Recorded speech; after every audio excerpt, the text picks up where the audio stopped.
Hey everyone, Kelly here. And today I have Nikki from Nikki Phillips Voice Studio. And she and I are going to be chatting about how Nikki was able to restructure her private voice studio to create a flexible schedule, but also some stable revenue. So before we go into any more detail, Nikki, I'm going to kick it over to you first. Could you quickly introduce yourself and your studio and tell us a little bit more about you? Sure. My name's Nicky Phillips. I run a studio called the Nicky Phillips Vocal Studio. I am a voice teacher as well as a composer, and I work with tween, teen, and adult singers who have a passion for musical theater and want to thrive in musical theater. Awesome. And the composing part, I want to jump there right away because that's a huge part of everything else we're going to talk about today. Yeah. Obviously, you teach private lessons, you're focused in musical theater, you're also composing in the musical theater genre. So it's definitely your area of passion and focus. But Yes. it's also a huge part of your studio structure and why we're looking for that flexibility that we've already mentioned, kind of right away in today's interview. Tell us a little bit more about your career outside of just teaching and why is that impacting how your studio looks? Sure. Well, I've been a musical theater writer for, oh gosh, I don't even know how long, over 10 years, like 15 years. I've written shows and that have, gone on in Canada and the US. And I, my passion is musical theater and writing it, as well as teaching voice, specifically the musical theater genre, although I do teach um, everything, all different types of genres. As a composer, it was really important to make sure that I wasn't restricted in terms of, Mm. another job that I had, so that I felt like I could still do my composing work. And say I had to go and do a workshop for 2 weeks, or go in and do a workshop for a few days. I felt like I needed that flexibility. And when I started teaching voice, it was it became another huge passion of mine. I knew that it was a way for me to have both careers Mm. and work and have those two kind of work together. I was never looking to build a voice studio where I was teaching 30, 40 hours a week or anything like that, because I need that time to do my other projects. With working with you, I've been able to kind of create a structure and a stability that allows me to um, teach privately and have a thriving voice studio, but also create and do my composing. It's awesome. I think this is something that's going to resonate with a lot of musicians because it's rare that any of us are only focused on one area of teaching or performance. It's common for everyone to have different interests, different, performance practices, different places that they are working, and kind of this multifaceted career in music that we are doing a lot of different things to make a living full time. So it's Yeah. really exciting to hear that you've built this income and this stable career doing all of the things that you love, but you get to do multiple things and kind of divide up your attention that way. Yeah. Out of curiosity, since you are working, with students in this genre and you're actively writing for the genre, do you feel like your teaching influences your composing and vice versa? Oh, interesting. I mean, my my composing definitely influences my teaching. Yeah. Um, I'm not sure about the other way around. That's an interesting question. But definitely, my work as a writer influences my work as a teacher, because I look at, you know working on a song with a student, I look at it from a different perspective. Mm. I'm constantly saying, look what the composer is giving you in the accompaniment. It's literally, telling this story with the music, and you have to use that as a performer. I mean, as an example. I'm constantly seeing things from a composer's perspective, and passing that along to my students, so that they may not be aware. They may not just look at it in that way. Mm. So I like to kind of zero in and pass that along to them. That's awesome. I know I'm totally putting you on the spot. So thank No, you no, for it's thank good. you for that. But I do think it's important for musicians that are looking looking at teaching, for example, as a way to help other areas of their career or help support, other areas of their creative self by Mm-hmm. teaching as kind of a baseline. I think it's good for them to hear that it's possible to do both and that they really can work in harmony. So Yeah. let's talk about that a little bit. When we first met, that was in conflict a little bit more because we were trying to find that stability. We had a studio, you had, students established. We already had, I think we said about 11, 12 students that we were working with on a regular basis. Mm-hmm. What were some of the problems that you're running into and where were some of the frustrations in your teaching studio at that time?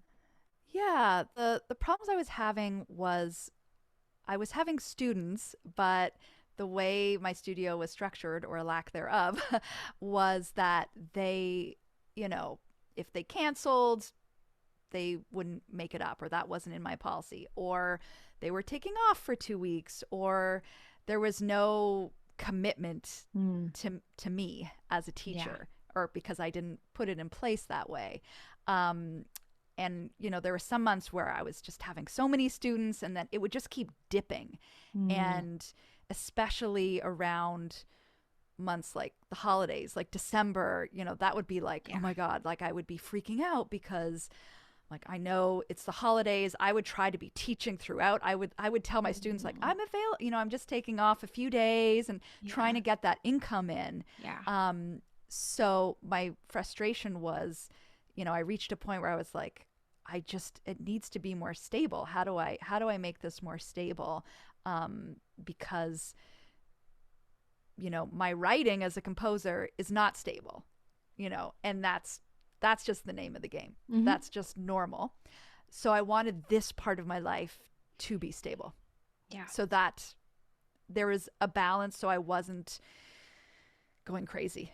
Well, and I think it's important too, if writing is where, it's less stable, but it's also a little bit more cyclical, right? Like you write a show and then you put that show on, and then when that show's over, now we kind of move on to the next thing. Not that you're not writing during that, but while the show is actually in production and tickets are being sold, that's where a lot of that income is coming from. So when that Sure. stops, it's kind of And influx of cash and it's over again. And so you had the a same show thing happen in takes the studio. years, and a Right. show takes years to write, like years and years, and Yeah. it's not like you write it in 1 year and you're done. Right. It's a very long process. So it's yeah. And to have space to do that though in a way that you're not burnt out from writing, because it does Yes. take such a long time that you want to feel like you're not writing to eat and not writing to live, but you're writing because it's what brings you joy, and you can actually be inspired and have the space to create that. That's really important. So Mm-hmm.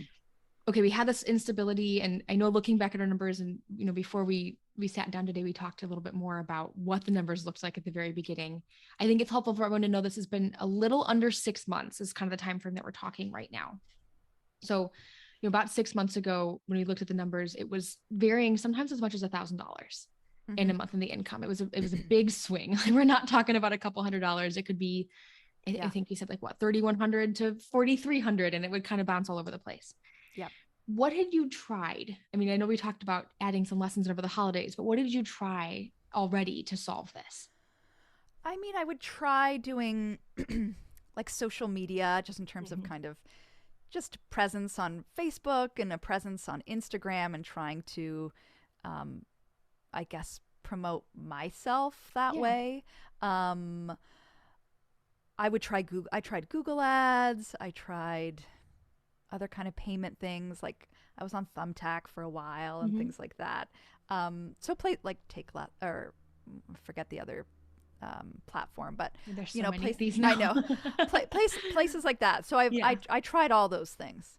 Okay, awesome. And so we were adding students. We were getting some students from some of those areas. It was working, but it was still unstable. And I think a lot of that we talked about was the payment structure, that they're just kind of paying per lesson.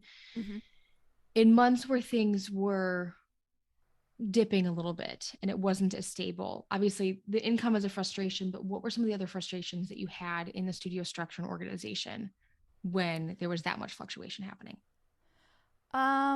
Besides the income, Yeah. I guess how it just affected my day to day, not knowing, thinking I was going to be teaching, this amount of hours, and then realizing, okay, now I'm not. And the stress of that, you Yeah. know, I feel like obviously the income, it was a big factor. And we all know, you can develop a lot of stress and anxiety Yes. around not, Yeah. realizing, well, I'm not going to make X amount this month because of whatever. And I was finding myself in that situation. And, I was very fortunate during like my whole studio's online. And I was very, right now, in the beginning, it wasn't. During the pandemic, like I was doing quite well. And then there's just started to be a little bit of a dip and up and down and up and down. Mm. And then, in the lower months, it just felt like, okay, something has to change. Yeah. Yeah. And it's stressful too, because there's also, we were talking about the communication around your time changing every day and your schedule changing every day, but then you're also fielding all those phone calls and text messages, and you're trying to track down like how many lessons did people take and how much do they owe me. And that's changing all Mm-hmm. the time too. And it's very unpredictable in that way. So there's just a lot of like admin side of things too, where it gets draining because it's wasting your time unpaid on Yeah. all of the other stuff. So it Mm-hmm. is frustrating. Now, obviously, we said we met about 6 months ago. Yeah. And if I remember correctly, I think we met through a Facebook group, I believe. Yeah, I was at a point where I like was literally talking to my partner. I'm like, something has to change. I need to do something. And I was in a Facebook group for, I don't know if it was for singers or musicians, and someone else had posted about how do you get new students? And a few people in this thread had put your name. And I was like, who is this person? and so and so I checked you out, and watched a whole bunch of videos like the one we're making now. And I was like, okay, I'm going to at least, I'm going to meet with her and see what this is all about, because, I'm someone who is proactive and likes to kind of just do it and not Yeah. wait, and it was literally around the time where I was like, something has to change. I'm like, well, here's something that could help me change. So that's where I found you. Awesome. Now, in the last 6 months, we've seen a lot of change happen in your studio. So obviously we can, we'll talk about income and student numbers and all that, but why don't we talk about some of these stability changes that we've made? What are some of the biggest changes that have happened in your studio since we started working together? Yeah, some of the biggest changes is for all new students, all of them are on a flat rate um, tuition. So that in itself is giving me stability, knowing that, first of all, they can't just kind of cancel and walk away. They're Mm-hmm. committed. They're committing to these lessons for for a whole term, unless if they're a professional. I have a different situation for that. Um, a professional artist, I mean. So that structure has been incredible. Just the Yeah. policies, like in terms of makeup lessons and commitment and cancellation. I've also, with with the students that I had before joining you, the majority of them are now on a proactive plan. So there is some stability in that, basically because it's based on my schedule now in terms of what I'm charging them. They can't go and say, well, I'm taking 3 weeks off. I mean, okay, they can, but there's, so things like that have been huge, and just the policies Mm. and having an understanding of it and implementing it and feeling strong and good about it Yes. has given me the confidence. Um, and it feels just wonderful knowing that in December when I take my 2 weeks off, I know what my income's going to be. I can take those 2 weeks off and relax and Yeah. not stress. Cram in random lessons wherever you can fit them. Yeah, Yeah. exactly, which is what it was before. So Yeah. it's you know the structure Yeah. that I received from working with you, um, I think has been the game changer for me. Awesome. I'm thrilled to hear that. And this was something too that when we first met, these are big changes that we're talking about making. I mean, we went from students paying, kind of Yep. whenever they feel like it, most of the time weekly, sometimes monthly, but then Yeah. they get credits and they're moving things around and that instability, to monthly flat rate, which is like a lot more, strict. Your students are now paying for a time reservation. They're not necessarily paying for the time taught. It's a Mm-hmm. huge mindset shift in how Yeah. you're running your business too. And this is not easy to do. Mm-hmm. And I know that there was a lot of, I mean, you asked fantastic questions always, and we were in really close contact to make this happen, but also it took some confidence building and some, not, I don't want to say convincing, but it took a lot of time for us to get to a place that was actually exciting. And that was something that Yeah. we were ready to do. Right. I think a lot of it was me fully understanding Yeah. how it worked, because Yes. I was like, but wait, what if this, Yeah. and then you'd explain, I'd be like, okay, but what about this, just kind of going through, because it's just Yeah. it was such a shift, Yes. for me Yep. and once I really fully understood it, I, once I got my first student on that flat rate, it was so exciting going, Mhm. oh, they get it. I'm able to communicate this, and it was I feel very comfortable with it now, which is Good. great. Good. And finding that confidence has been a big part of this. I mean, finding stability is fantastic, but if it's not stability that you're confident in and that you feel comfortable with, then it's Hmm. absolutely pointless to make those changes. So this is something that we also really worked on in the studio. Yeah. You mentioned very briefly in passing earlier, you are a completely online studio. Yeah. So this is also a really big shift that, now we're a couple years into shutdowns and closures and what this has looked like, but we're at a point now where, 2.5 years later, most things are back in person. So Yeah. there's also a lot of teachers that are worried about the future of online teaching. Now, not only are we online fully right now, but you've also added a lot of students at a much higher rate. That's also a Hmm. change that's made. So tell me a little bit about your experience marketing for online students and the type of students right now, the quality of students that you're generating leads with. Sure. In terms of marketing, I mean, I really just say I'm an online studio, and I think there's a type of student who wants that, and there's a type of student that doesn't, and Yes. I totally get it. You know, um, I'm fortunate because I get to work with people from all across the country and even the world, and I think the online factor, yeah, it just comes down to that student or parent and whether they can understand that it fully does Yeah. work. But I also fully get it. Like, I get it if you want in-person lessons. Like, I totally do. It's not for everybody. Mm-hmm. Um, but there are plenty of people who enjoy it because it's Yeah. so um, convenient for them, Mm-hmm. for their schedule, and it's easy. Yeah. It's easy to do from the comfort of their home. Absolutely. And something that, as we're getting back into more normal times, whatever that means, there's more traffic, there's more commute problems, there's more concerns around that. Like there's other things that now, as we see online as a possibility, students are interested in the other benefits of that. So the flexibility and the Yeah, convenience is unmatched in that way. yeah, Now, we've also been very selective in who you're working with. And you mentioned before, you mainly work with students that have a strong interest in musical theater. When it comes to voice students, I mean, it's kind of like, classical voice and musical theater voice. These are specific niche areas for a teacher to be working in rather than like pop or just whatever the student wants to be learning. And of course, you meet a lot of those requests as well. But yep. when we're looking for really specific students that way, you've built up a lot of confidence in the last few months around also turning students away if it's not the Hmm. right fit. So, what does that ideal student look like for you, and how are you finding that confidence? And what does that feel like to know that you're working with the students that you want to be working with, even online in a very specific way? Yeah, I think the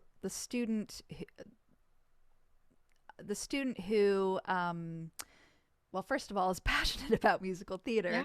Yeah. I do work with students. It's not only musical theater. The majority is musical theater.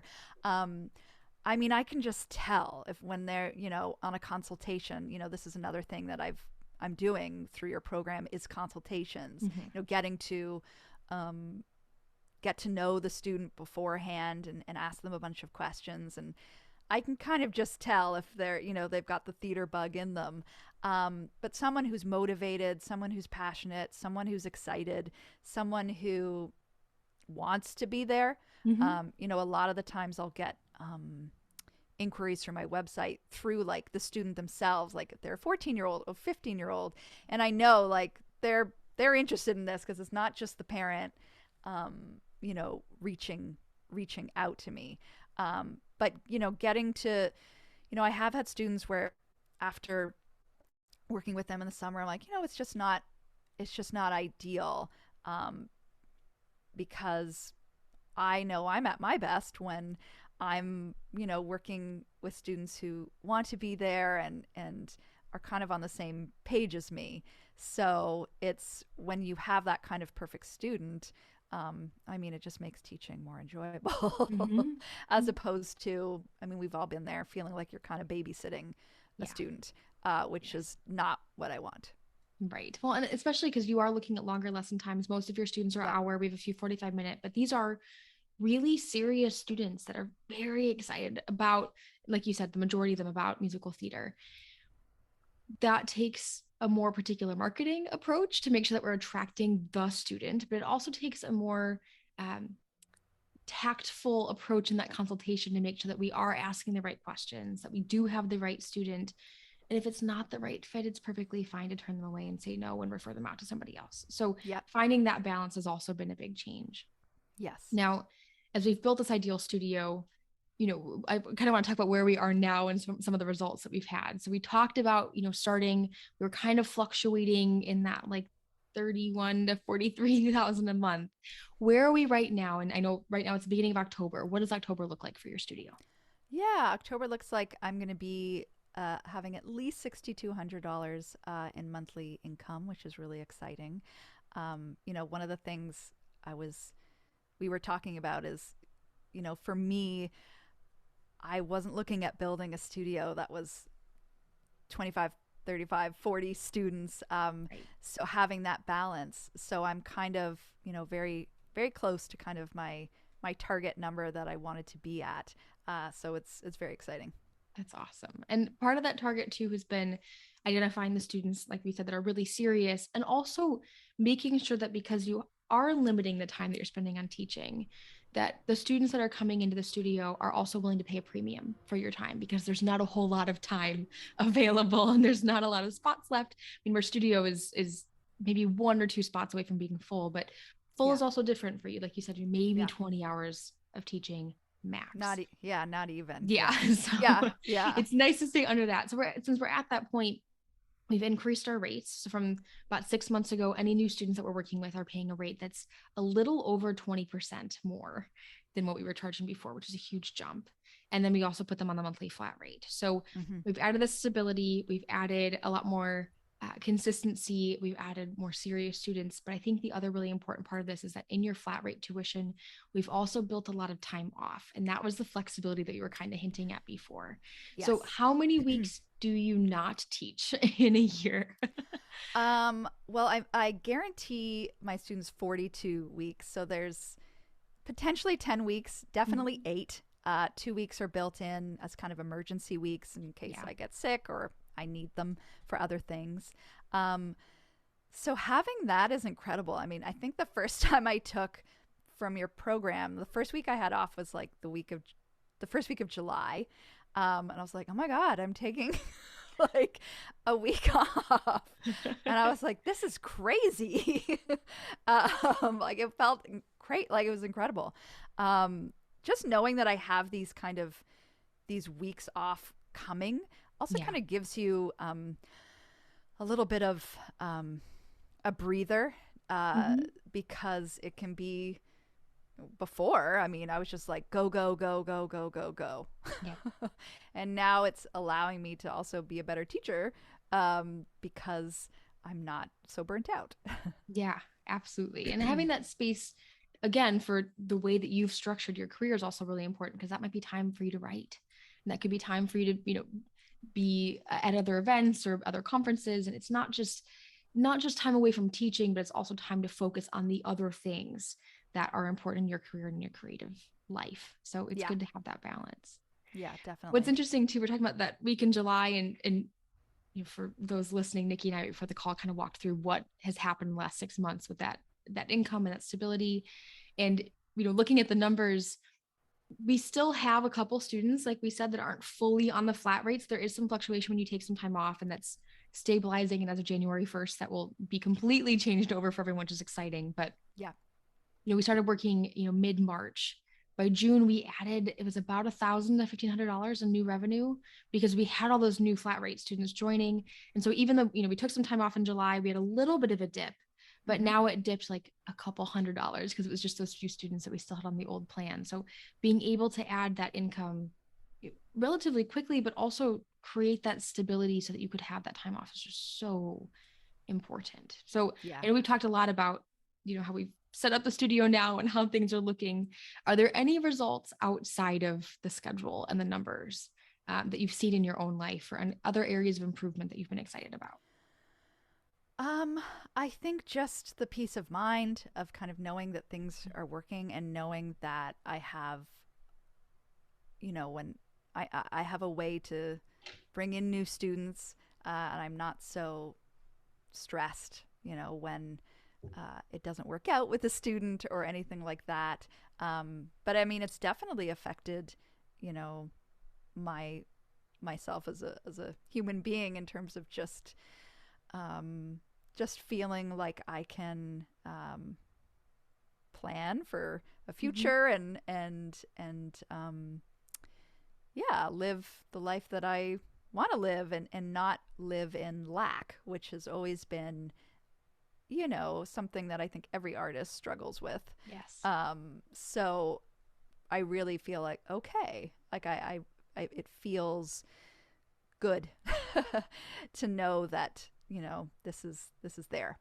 Absolutely. That security and that predictability in our lives is, like you said, it's something that not a lot of artists are used to. It's very out of our norm and the tropes that we see, and kind of the Yeah. stereotypes of what it might be to be a working musician or a working artist. So it's important, I think, for everyone to hear that this is possible. And again, this can be that baseline stability so that you can kind of focus on other areas of your life. So Yeah, definitely. excited for you. Jumping back one more time to March and when we first met, what ultimately was kind of the deciding factor for you in moving forward with the Outside the Box program? Well, speaking with you a few times, I thought you were incredibly real. Like you didn't come off as salesy. And I feel like, again, watching the videos, hearing from other teachers, was a huge deciding Mm-hmm. factor. So that and speaking with you and knowing that what have I got to lose? I want change. Yeah. So I was that's what did it for me. Awesome. Now, being through the program, and obviously we're kind of working together on some other programs and things that you are developing for the studio right now too. But knowing everything that you know on the other side of this now, who Yeah. would you say is a good fit for this program, and who do you recommend to look at Outside the Box? I think anyone who wants to build their studio, anyone who wants to create structure, to create um, stability, to create uh, a life where they're not constantly, worried about Mm. their income dipping. Someone who wants to, um, yeah, build a studio with students that they want to teach, for sure. Awesome. Awesome. Well, it's been so much fun working with you in the past few months. And also the growth that we've seen has been really sustainable and really impactful. I know not only in your studio, but for your students too. And they are getting the best version of you because this has been something that you're so excited about and it's got that stability. So it's Yeah, exciting to definitely. hear not only what you are accomplishing, but what your students are too as a result of it. So it's wonderful. Last kind of question of the day is, if someone was interested in you, and obviously there are so many parts to your career, so if someone wanted to learn about Nicky the instructor, but also maybe Nicky the composer and the show writer, where can they find more information about what you're working on right now? Sure. So, me as a teacher, you can check out NickyPhillipsVocalStudio.com. As a writer, you can check out NickyPhillips.com. Phillips with two Nice. L's. Awesome. Awesome. Yeah. Thank you so much again for sharing today. I know Thank you. we you were just so candid about the process and what you've been doing. So I really appreciate how open you were. I know this is going to be helpful for everyone listening too, but if you do want to learn more, I would highly, highly recommend that you check out Nicky. She also has method books and some song compilation books for voice students as well. So you should definitely look at her websites. There's a ton of good materials there for other voice teachers that are looking as well. So thank you again, Nicky. I really appreciate Thanks, your Kelly. time. Thanks for Of everyone course. that listened, and we'll talk soon. Thanks. Bye.